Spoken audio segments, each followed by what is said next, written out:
Thank you, everyone, and welcome. And we are so excited that you've joined us this morning and happy to have you here for MTSS Fest 2021. We have a great session today, but first we'd like to thank our hosts and our sponsors, Northwest Pbis, Kaiser Permanente, and the Office of the Superintendent of Public Instruction. My name is Stephanie Andler, and I am the MTSS Regional Implementation Coordinator for North Central ESD 171 in Wenatchee, and I am going to be your host this morning for our session. And it's a great honor to do so. I want to let you know to please share any questions you have in the chat at the bottom of your screen throughout the presentation. We're going to do our best to answer as many as we can. Well, this morning we have some very special guests with us, and it is my honor to introduce you to Dr. Laurie Linus and Trisha Hagerty. They are amazing ladies. Dr. Linus comes from Sound Supports and works with Trisha, who's from Seattle Public Schools. We are so excited. They're going to be speaking today on engaging community. So without further ado, I'm going to pass it off to Dr. Laurie Linus to get us started. Perfect. Thank you. So as we jump in, I always like to start, and this will have some relevance as we tie back into some of the work we're doing, with just a little connector, because I think that in this work, when we're talking about engaging families, engaging communities, we need to look for all sorts of ways to do connections. So your prompt is, if you choose, challenge by choice, in the chat, share the most useful app on your phone, like a unique, useful app that's on your phone. So I'll give you a second to put that in. I actually have one, it's called Vivino, and you can take a picture of the wine bottle that you're purchasing, and it will tell you about it and tell you how other people rate it. So that's a useful one. So share in the chat your most useful app on your phone. We'll see what we get coming in. Office Lens. Picture This, Audible, Spanish Dictionary. Yes. I love some of the ones coming in. Picture This. Oh, yeah. Okay, so that's, I was wondering what the first Picture This. It identifies your plants. Spotify. Nice. People can get ideas for the different apps they may want to get. Overdrive. Well, calendar, we all need that one, right? My Robinhood app, because you never know. Love it. Great. Thank you for playing along, and you can continue to look at the different things that are coming in on there. So just a little bit about us as an organization. So we go out and do consultation, professional development, evaluation services for schools and school districts across the Northwest. One of our ongoing partnerships, I think now for maybe 12 years, has been with Seattle Public Schools, and we're going to be highlighting some of the work that we've been able to do out there, both with schools and the community, through a NIJ, the National Institute of Justice grant that we've been fortunate to have. Several of the things that we'll talk about in resources are under our resources tab. So if you go there, and then later today, we'll have these slides will be sent to waOSPI for you to download. We'll put them up on our website as well. So I want to start out with this, and just thinking about my mother-in-law actually goes over to Africa usually once a year and does medical work with the Maasai tribes. And I love this, that it's really about how are the children, the health of the children, how your children are doing in your community really speaks to the health of the tribe. So thinking about how are our kids doing. One of the initial women who started this work in Seattle Public Schools around Pbis, Dr. Wanda Browns-Billingsley, used to open her trainings with this as well. So I thought it would be an appropriate opener for us today. And just flashing on this image, which is a little fuzzy, but I want to just point out, when we're thinking about the things that make up a strong multi-tiered system of support, right? We often think about the things like, good data. Are we using evidence-based practices? Do we have a strong leadership team? But I also want to point out that it's about how are we actively engaging our students, our families, our school leader, or our school staff, and our community, really everyone across the board. Are we making sure we're getting voice? And it's not just voice of the dominant, it's not just voice of one group, it's really voice across the continuum. And that takes a lot of work to do. And so we're going to talk about some ideas that our schools have done, as well as their partnerships with the community organizations, but also these same community organizations reaching out to them and creating partnerships. And then all of that is to say, what we're really trying to do is get to belonging. This is not, we're going to invite a parent to be on our Pbis team and say, yep, we've done that, we have a parent, right? Just inviting someone to sit at the table, and often sit at the table where they don't know what's happening, they're not truly included, does not create belonging. So when we think about belonging, we're thinking about how have we really made sure that those people are an integral part of our team and taking leadership roles within our team. The school should be built around serving our families and their needs, not us deciding what the school needs are and hoping that we're hitting it with the families. So thinking about how do we get, when we talk about equity, inclusion, diversity, how do we really get to true belonging? And I think that has been a piece that Seattle Public Schools has deeply committed to working on as an organization. And then we think about these barriers to I taught for 8 years in special education. A lot of my families felt pretty disenfranchised. I can't think of the number of times I called home with something positive to say, only to be told as an 8th, 9th, 10th grade teacher, that was the first time a family had received a positive phone call home, right? So there's some negative experiences that have happened with schools. There's language and cultural barriers because we often are sending information home in one format, in one language. There's very limited professional development. I didn't know as a young teacher, coming in at 25 years old, no children of my own, how to actively engage family and community. And then there can be some cultural beliefs and attitudes that can carry us forward. And we talk about that with both implicit and explicit bias in our schools. So I want to think about just kind of some big setting, and then we're going to get right into the awesome examples from Seattle. Some big setting around strategies that can help you to truly engage community. One is it has to be a priority. You need to make a goal around it, and then you have to establish that infrastructure.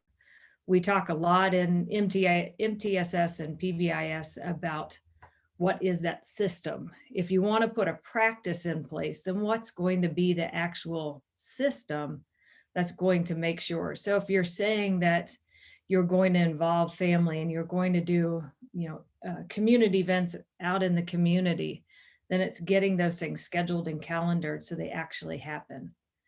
Communicating proactively in the community, listening to the community and actually responding to the feedback, offering meaningful opportunities to participate, not just will you give us your thoughts on this survey, and then turn your community supporters into your leaders and advocates. So providing some training for them. So we'll go through each of these just really, really quick. When you're thinking about that, making it a priority, what have exemplar schools and districts done around this? One, they've developed mission statements. They've actually laid out an engagement plan. They've organized engagement offices. One of the districts that I feel like took one of the early leads around this, and it was through Teresa Moore's work, was Federal Way, where they actively engaged, created an engagement office but then she created engagement partners out at each school and went out and did ongoing training with all of those partners out at the schools, hired professional staff, and then established advisory groups. How are you really listening to all of the diverse voices? Doing circle work is a great way to do this, and we'll talk about how some of that's been done in the Rainier Beach community in Seattle. Communicate proactively, right? So this is moving beyond some of the traditional ways of outreach. I'm going to go out to the community. I'm going to set up a table in the summertime out at the park. I'm going to put out food.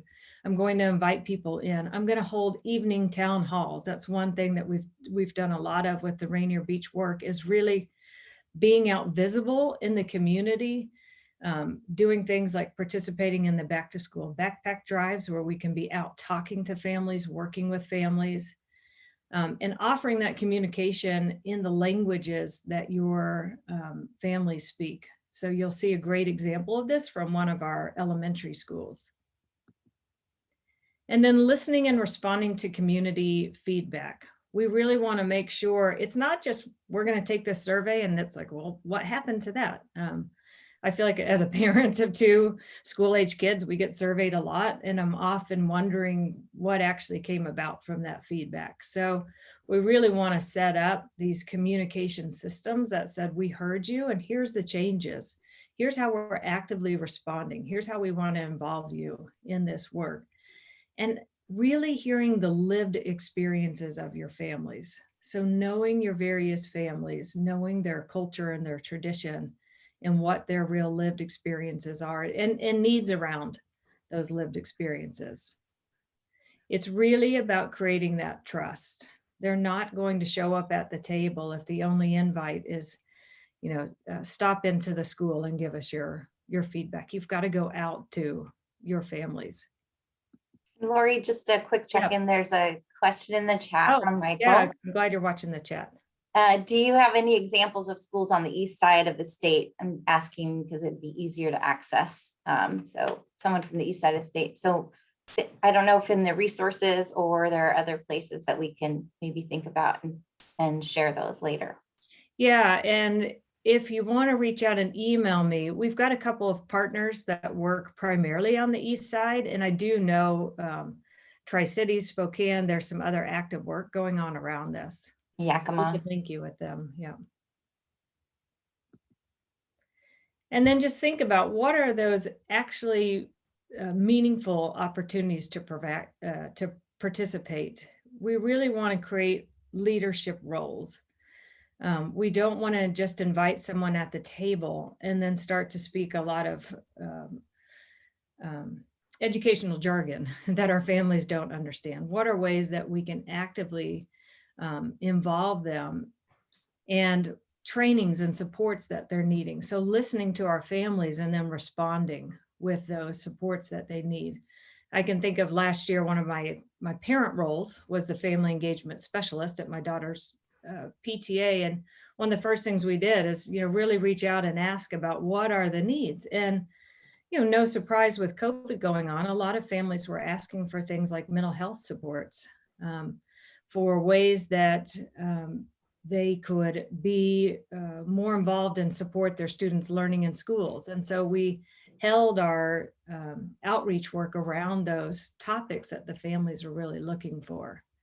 And then, as I mentioned before, really trying to go to them. I know a lot of our schools are doing more home visits and going out to the homes, but if you can't get out to the homes, go out to the communities. Don't just invite them to the school.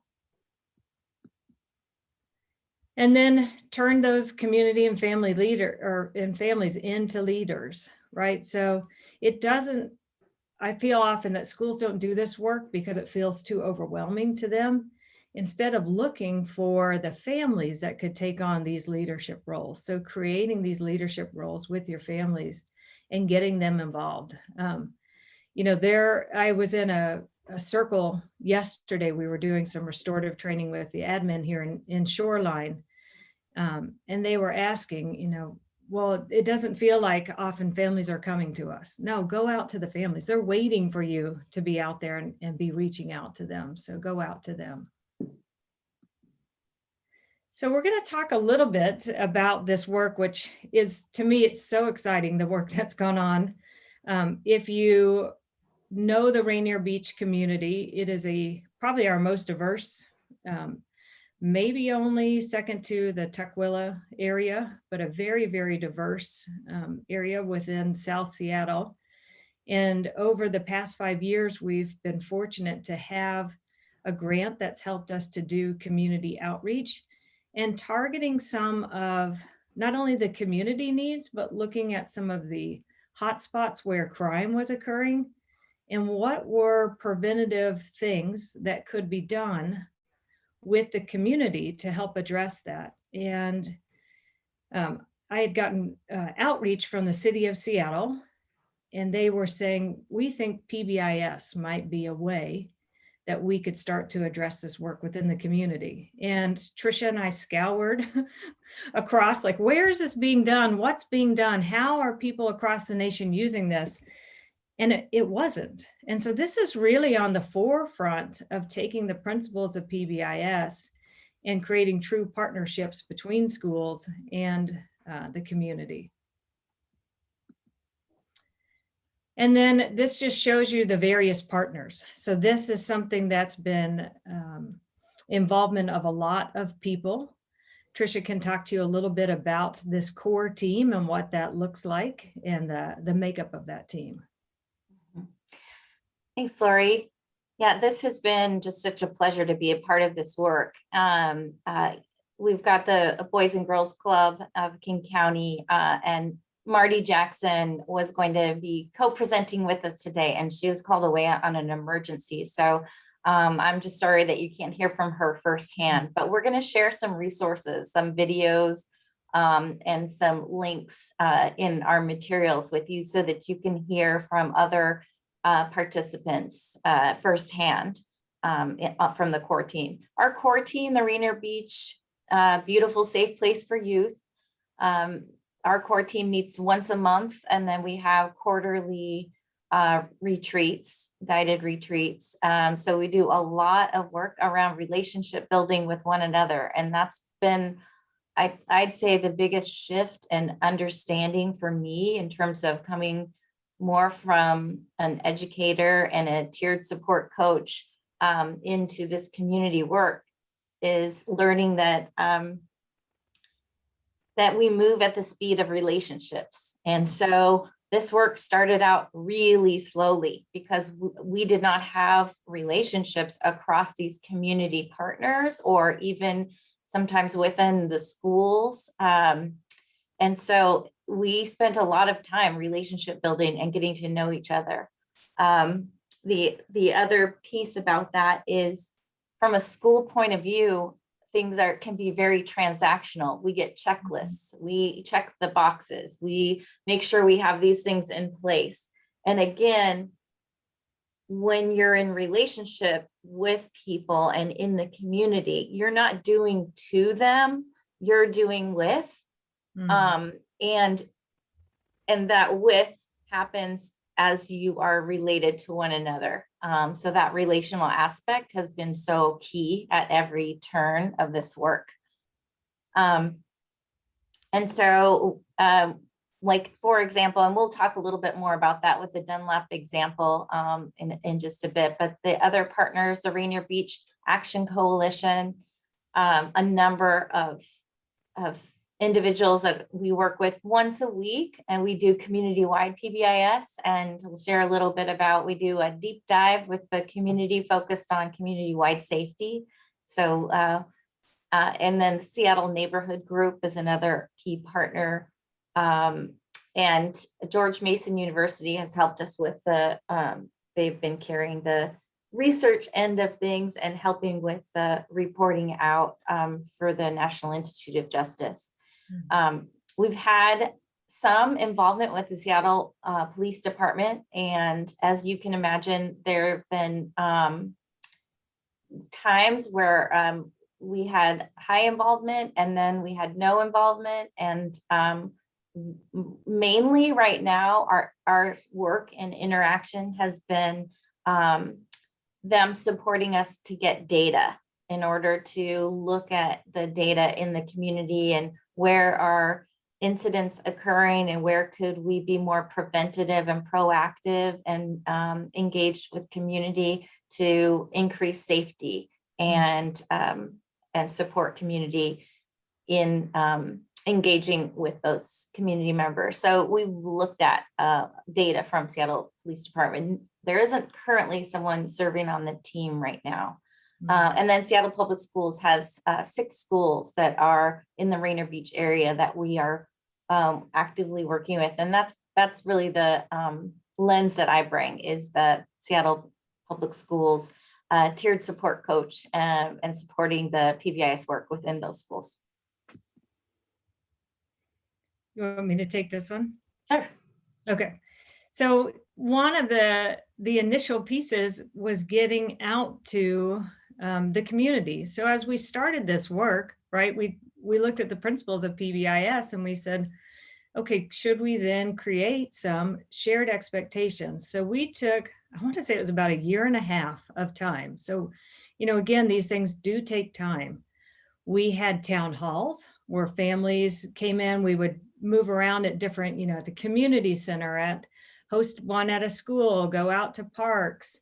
We went out to businesses. We went out to all of the partner organizations. We talked to the 6 schools in the area, and we got input on what should the expectations be. And we formulated a list of 20 expectations. And then at our big back to school bash, which we have about 1,000 families came through, we had a voting system where the expectations were laid out in a table.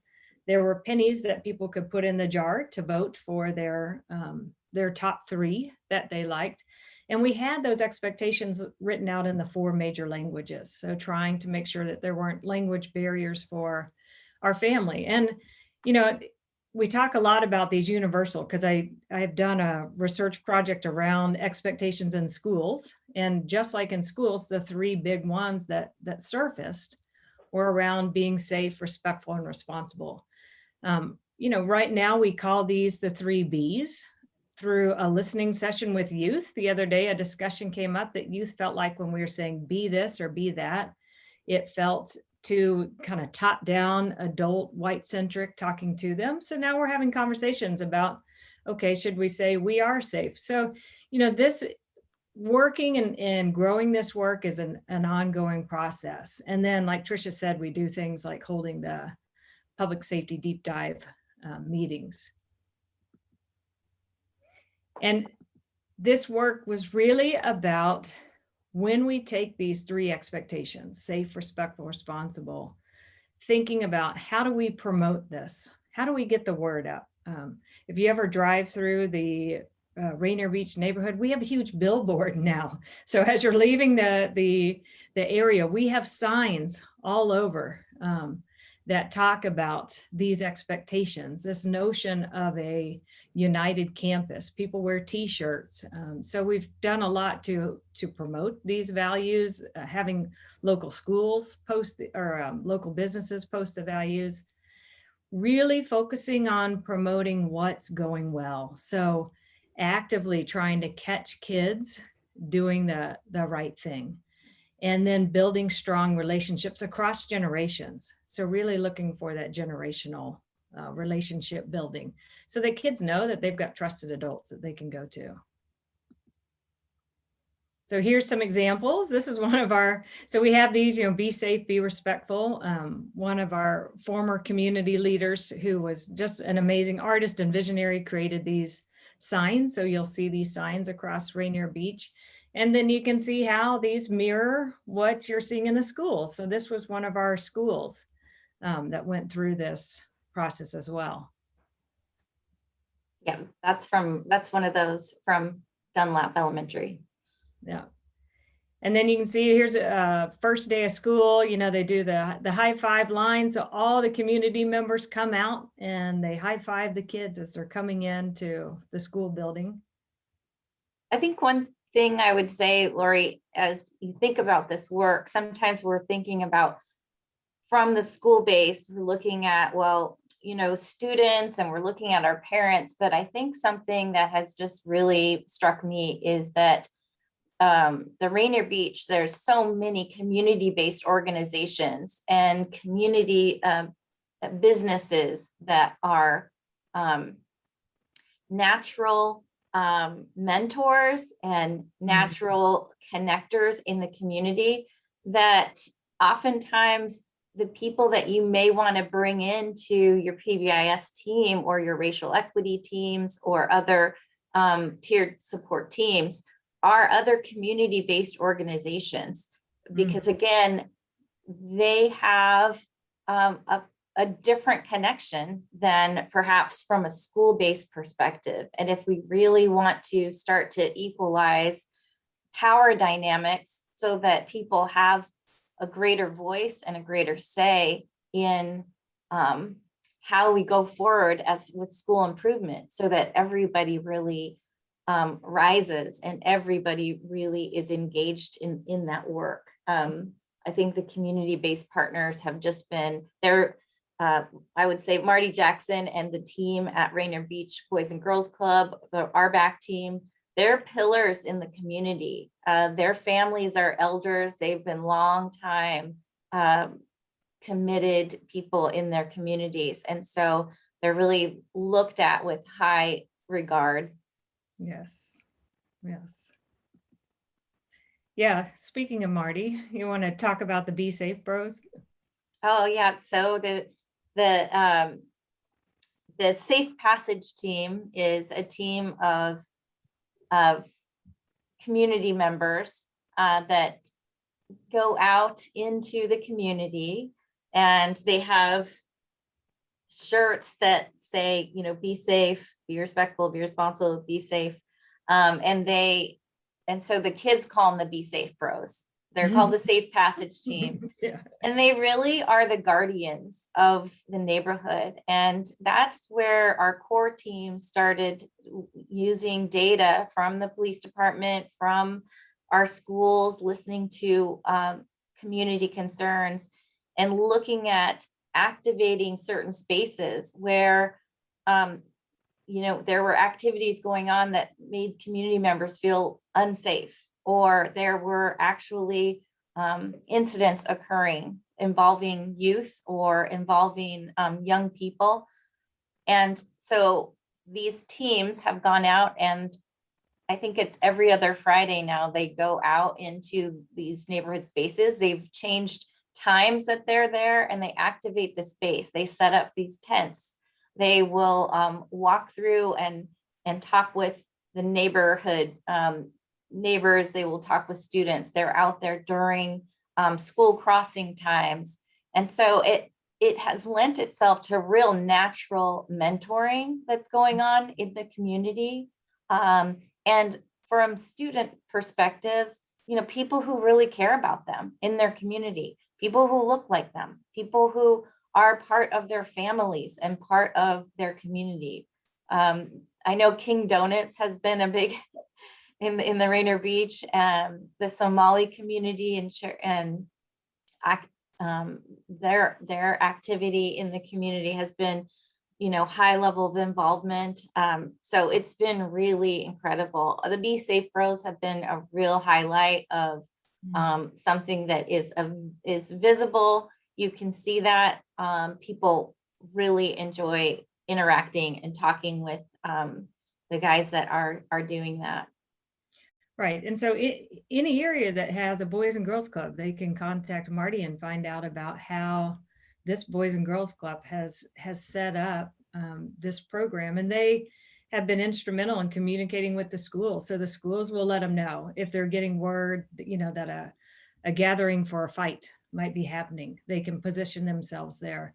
I remember Marty talking about a story where a kid was out, he was skipping school and he was breaking some windows. And instead of, the local businessman saw it happening, instead of calling the police, he called Marty. They sent out the Be Safe Bros. They talked to this kid, brought him back, did a restorative circle. And yes, there were consequences, but there didn't have to be an arrest that happened with this kid. they were able to get to the bottom of what was going on, and then the kid repaired the harm that he had done. So it's really blending together all of these pieces. The restorative practices has been a big piece of this work as well. Yep, that's been something else that they have really taken on, is that the circles, the healing circles, the peacekeeping circles, and they hold those, and they're keeping track of, the number of circles they do, their different age groups, the different ways that they support youth. And it's just been growing stronger and stronger. Yes. Yes. And So then there's been the incredible work in the schools, right? Yeah. So as we take a look, we're learning so much, like as an example from the Rainier Beach and the work that's going on in Rainier Beach's Safe, Beautiful Place for Youth. And then Seattle in these last few years have really promoted some significant foundational beliefs in our strategic plan, and a very clear alignment to really look at uprooting racism within our school systems. And we've had a small group of people within our behavioral health department. Jill Colacerdo really started out thinking about it. And we have really worked with partners from behavioral health, but across departments, our racial equity advancement team, our African American Male Achievement Project, a community-based partner from King County. And we went through the TFI, the Tiered Fidelity Inventory, which is the way that we often measure our tiered supports. And we really combed through it, and we revised it. And I'll just read you a little bit of this introduction and purpose as we look at it. That this, as we rewrote it, this guiding document is to support school teams in establishing safe, restorative, supportive, and welcoming environments that represent and center the voice of students, families, and communities, specifically Black boys and youth we serve. In order to create equitable systems, schools must engage in ongoing training that build understanding of institutional racism, examine the impact of current practices on students furthest from educational justice. It is critical for Tier 1 teams to identify and respond to cultural collisions as an opportunity to grow, engage, and foster a welcoming environment and dismantle dominant cultural norms. By intentionally partnering with all stakeholders, we co-create school-wide expectations. The intended outcome is to foster positive relationships, center wellness, acknowledge the brilliance of students, and not to police, indoctrinate, or assimilate students to dominant cultural norms. And if we do not individually, collectively, and professionally engage in this work, we are complicit for the harms resulting from systemic racism. So this is a paragraph that really grounds us to the work, and as we've engaged with other community partners, Dr. Felder, he said, this is your North Star. Anti-racism is your North Star in looking at the heart of this document, and it's really about so students can thrive, so students can learn, that students can experience joy in the classroom, and that relatedness that we talked about, and those relationships are really the cornerstone of effective learning environments. Mm-hmm.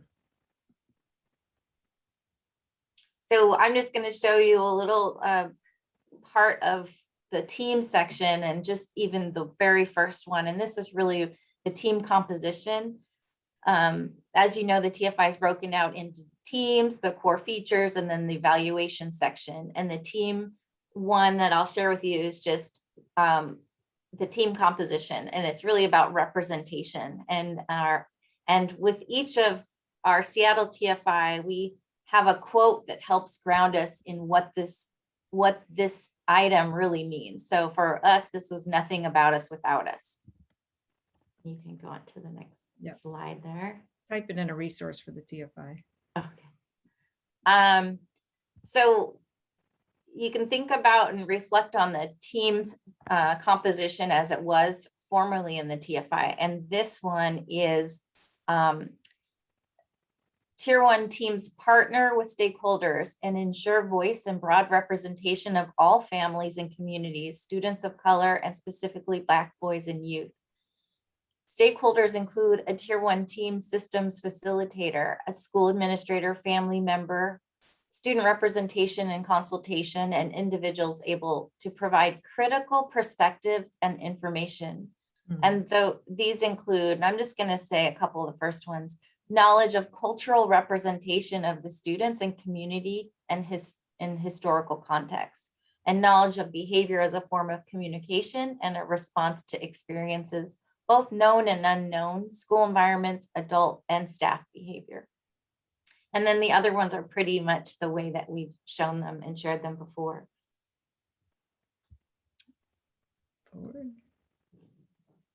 Some of the practices that we have identified is that students and families participate as valued and members of the team, that the roles are clear and they're outlined.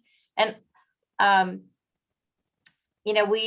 we really wanted to uproot this, and we've gotten even more specific about things that we're putting into this document. And one of our family engagement specialists, Anita Koyer-Mwamba, shared with us how a team member would actually go out to the parking lot and greet the family member that's coming in, and they would take enough care to bring them in, that it really helps to, upend these power dynamics that we have, as opposed to the whole team being seated and then a family member comes in, again, not necessarily feeling that important, not necessarily knowing where they sit, not necessarily knowing what their role is, but that we were really working with teams to go to great lengths to really ensure that family members feel very important, and they,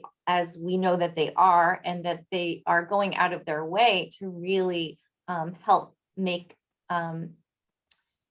their interactions with the team a positive one, and that they are clearly compensated for their time the way that another team member would be. So that on E is family, students, and community liaisons are compensated, including childcare, transportation.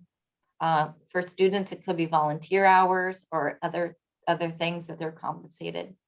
Mm-hmm. Yeah, I do see that. The TFI stands for Tiered Fidelity Inventory.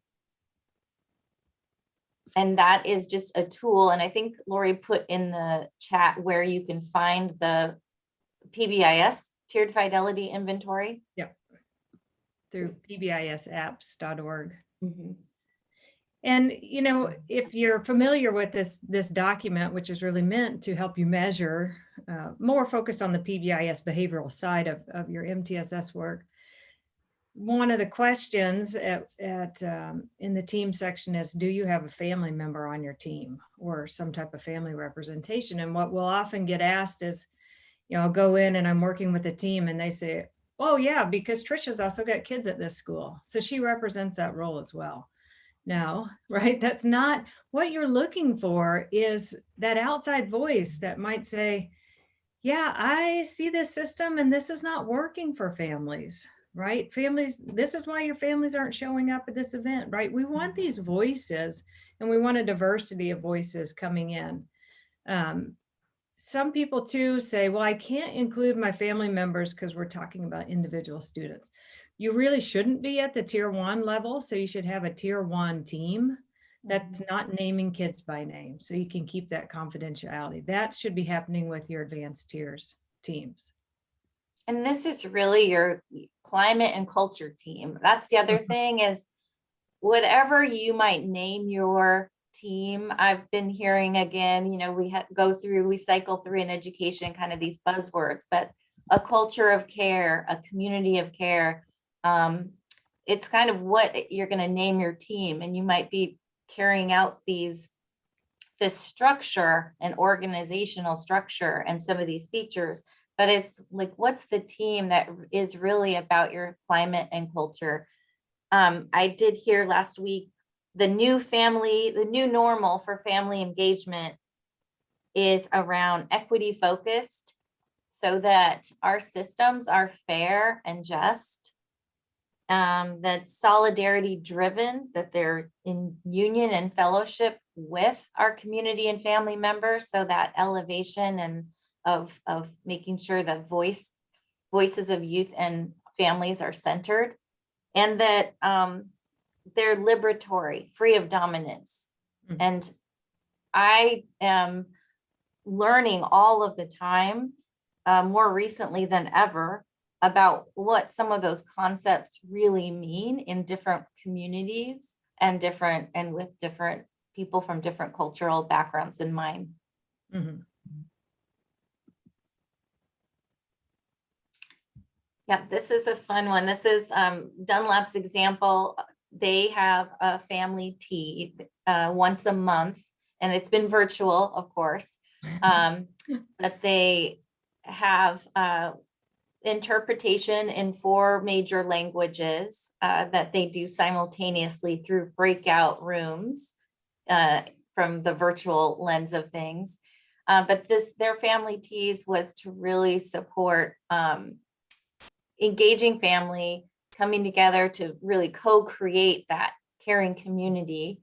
And then also let them know, we want your children, the Dunlap staff, all of you, we want that sense of belonging and connectedness, that relatedness, and that everyone's treated with kindness and respect. The team will share different strategies. They solicit feedback from their families. And it's been a really positive way to stay connected during this difficult time. Mhm. You want to talk about this example? This was just an example of how they shared and talked with their families, were sharing common interests and concerns and discussing things that may be questions or concerns from families that they would want to talk about, but also an opportunity to learn about school and community resources. And so if housing security, food security are issues, then this was a different venue for sharing out resources as well. And then there's always an element of fun, whether it be a student presentation that was done or a drawing at the end. It was a lot of fun to be part of their family teas. Yeah, and I would say too, the more we've done the town halls, the visibility, right? This thing has really just grown to where the community really does want to be involved. So, we've had people donate in haircuts, free haircuts. I mean, so many different things in the community. And it's a great way that the community can showcase what they're doing, but also that the schools can benefit and have these things for, giveaways or, doing things like this with families. And then this shows you the breakout rooms by the languages. Right. I just put that in there. Yeah. Some of the other resources too, I want to make sure we mention, and then we'll open it up for some questions about the work too. These are just resources I found really helpful. And in the middle is the one I mentioned, Teresa Moore, who for I think 16 years was in Federal Way leading their family engagement work. And she now goes out and consults with schools. So if you're looking for somebody you don't know where to start or what it might mean to truly engage families, she's an excellent resource that's in the Washington State area. But these other books as well, I have found really useful as I go through this process and work through family engagement. So with that, we've got 15 minutes for questions or any pieces of the Rainier Beach that you might want to hear more about.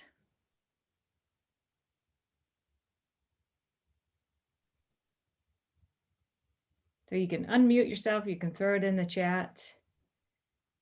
Do you want to, while they're coming in, Trisha, do you want to talk a little bit about some of the results, the data changes that they've seen in the community? Yeah, we started with 5 locations where there were significant incidents occurring in the Rainier Beach, and there things like shots fired in 5 locations. And through the community-based activation that's happened in some of the places, the healing spaces, turning some of those hot spots, or what they now call pearls, into really highly engaged, community members, community-based organizations being engaged. And they've seen a 33% reduction in crime in those in the Rainier Beach area. So it's been, a substantial change, and ongoing work, of course. I did see a question in the chat that came up. Yes, we've got a couple that have come in. What kinds of professional development were offered to the staff? So the staff at schools, what kind of PD were they getting around engaging families? Yeah, we have family engagement team. We've had Anita Cuellar Mwamba, who's done a lot around family engagement, and also Kirk Mead has been another partner. And so mainly there's been a family liaison person at each of the school teams, and then they are supported through our district guide program directors, and then those family liaisons work with the school teams to engage families. So that's part of it. And then our Pbis teams have had that's part of what we're doing with the Seattle TFI. As we launch that, we're really spending time talking about what it means to be in relationship, and create the kind of safety. Oftentimes a team will sit down and they'll go through the whole TFI formerly. Well, now we just kind of stay on 1.1 and 1.2 unless we really have representative team. And if we don't have a representative team, then we really talk about what are those things that we need to do to support engagement, and how, and assess kind of what are families interested in and wanting to know more about. The next one says, what roles have you found helpful for the PTA? And I know, like for us and where I live in Shoreline, very new roles have been the role that I had taken on at my daughter's school, which is a dedicated parent looking at family and community engagement. And we have new diversity, equity, inclusion roles on our PTA team. And that's helped to really, we work closely with our equity department, Dr. Tanisha Brandenfelder, and we work with the district family engagement. So they're giving us training, and as then PTA leaders, we're creating things like affinity groups, listening circles, to really start to engage our families more, especially our diverse families. I think also through the family teas, and talking about like a certain aspect of Pbis. And so they'll bring examples of like, and pictures of cool down corners that happen in classrooms, and, more information about social emotional learning, and then share examples and solicit feedback from families that way. And I know one role, one team does subcommittees. And so there's some family members like on the acknowledgement committee, or they're sharing out at their assemblies, right? And so planning some of the assemblies, planning some of the themes. One of my teams does monthly themes so that they can really embed the Pbis work with the social emotional learning and the racial equity work as well. So subcommittee work has been a way to engage more families across different aspects of Pbis, I'd say. Yes. This one says, I'm wondering about high school community involvement. So maybe highlight some of the leadership groups that have gone on at Rainier Beach High School.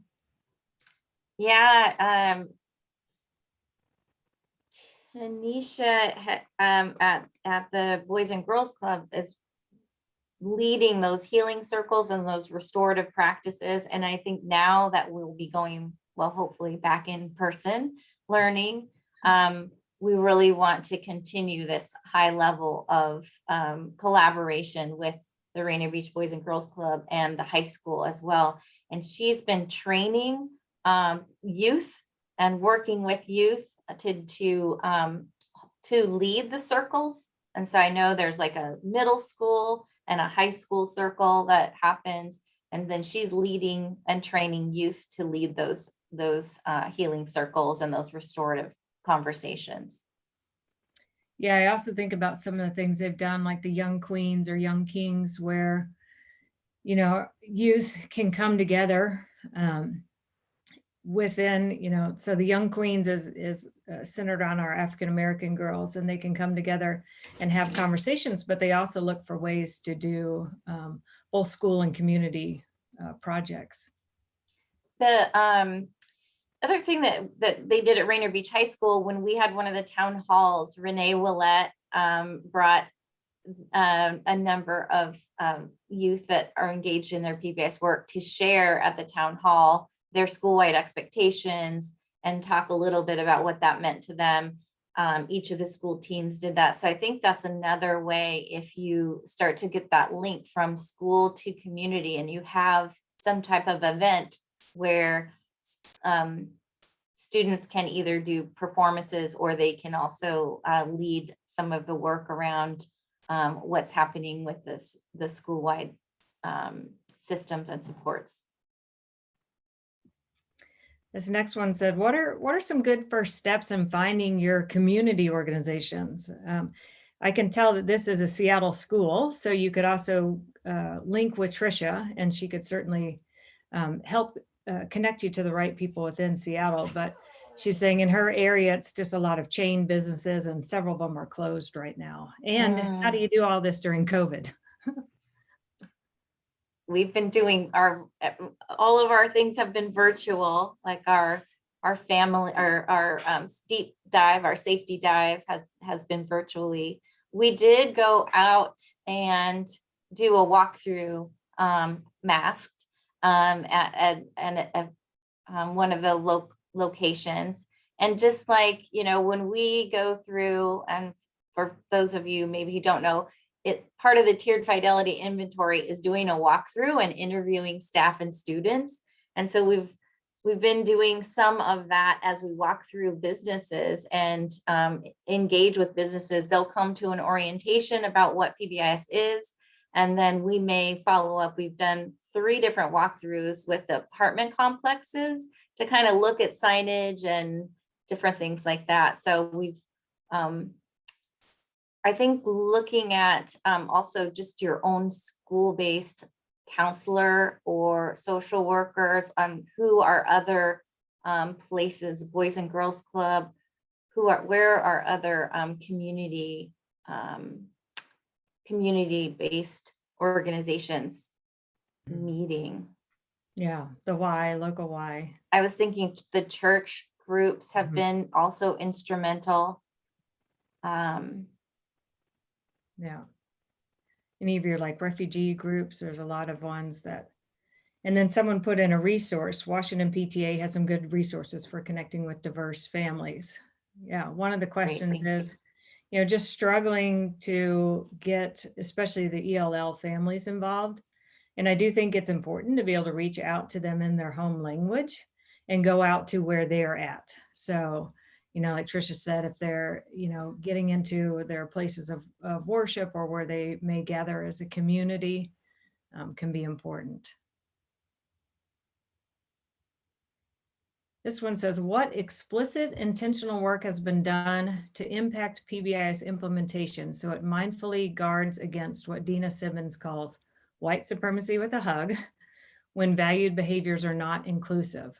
Is this included in equity audits, and what was the equity audit tool developed? Yeah, we've been really working across departments. We really had a siloed situation, I would say, with coordinated school health, behavioral health, and we had racial equity over here, and we had different, and our what we have done is we met continuously, and we shared different documents, the racial equity tool that we use in our district, but we have really gone through. That's what we did with the Seattle TFI, is we did an overhaul with our partners across to really help us become aware about how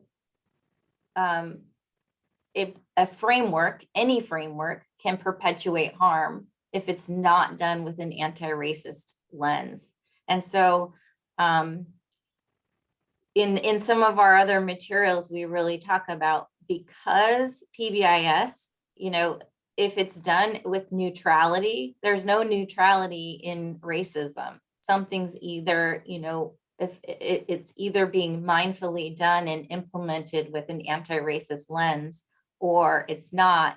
And then it, you know, has, like any of our systems, it's part of that conditioning. And so we've continued, and we're in a very beginning place. Right now we are going through a week of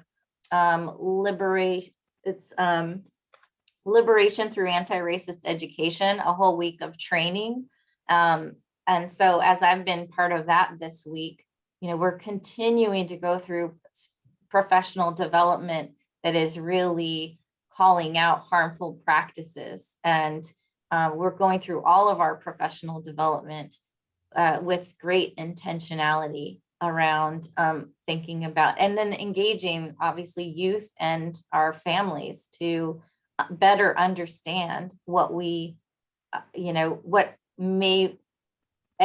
well-intended educators may be doing because they think something is an effective practice, and not realizing the harm that it can be causing. And so we were talking a lot about racial identity. Something else maybe I could share a link to is we redid the matrix. A matrix is a tool, a foundational tool for Pbis, and we took one school and we rewrote it so that it has both social emotional learning in this matrix, as well as the social emotional learning skills for adults and students, so that we're being mindful. It has a section around solidarity that is really talking about mindfulness, and like that it's okay to talk about race, that's part of who we are, that it's okay that it's starting to bridge that conversation where people didn't know what tools they could even use to start to generate these conversations. And so we've really taken the Pbis matrix, and we've really intentionally put, even in very simple ways, when you enter, you know, welcoming students to school, right? We don't want militant schools of single lines, no talking. We want environments where kids feel safe. They see people that are from their community. They see people that they relate to, and that they feel warm and welcomed by. Yes. And I know we're down to the last minute. I think the other really important piece, though, Trisha, is and it was not, as you know, it was not easy. We had to come to a point too where we said, when we initially set up Pbis, we gave schools a pass on having the family member. We said, sure, yeah, this small leadership team can create the expectations. We didn't involve student voice. And we had to go and admit that we were part of a system that had created that harm, and really come to grips with that and acknowledge that, and able to start to move forward and change it. So, a lot of deep learning has occurred through this project. So. All right, so I know I'm supposed to show the closing slide here. Well, I just want to say thank you so much, Dr. Linus and Trisha Hagerty, for this amazing presentation. I was jotting down some notes and some golden nuggets from you. So thank you very much for sharing your ideas and successes with us. As a follow-up, if you have a question that you would like to ask, we go ahead and email. The email is up on the screen. Put the presenter's name and session title and the question that relates to, so that we can get back to you in answering your question. Presentation materials and recordings of the session will be available on August 18th with closed captioning. Clock hours are not available for the recordings. So a side note on that. They will be rewarding clock hours no later than August 31st. You can claim them up to a year after this event is over, but you have to be sure to fill out the MTSS Fest survey. Okay, so don't forget to do that. Presentation materials will be uploaded to our MTSS page and will be linked in the archive materials section. And the last thing I want to say is, on behalf of OSPI, thank you so much for joining us. It was an honor to have you, and thank you so much. Yeah, thank you, everyone. Have a great day. Thanks, Trisha. Thank Good to see you. you.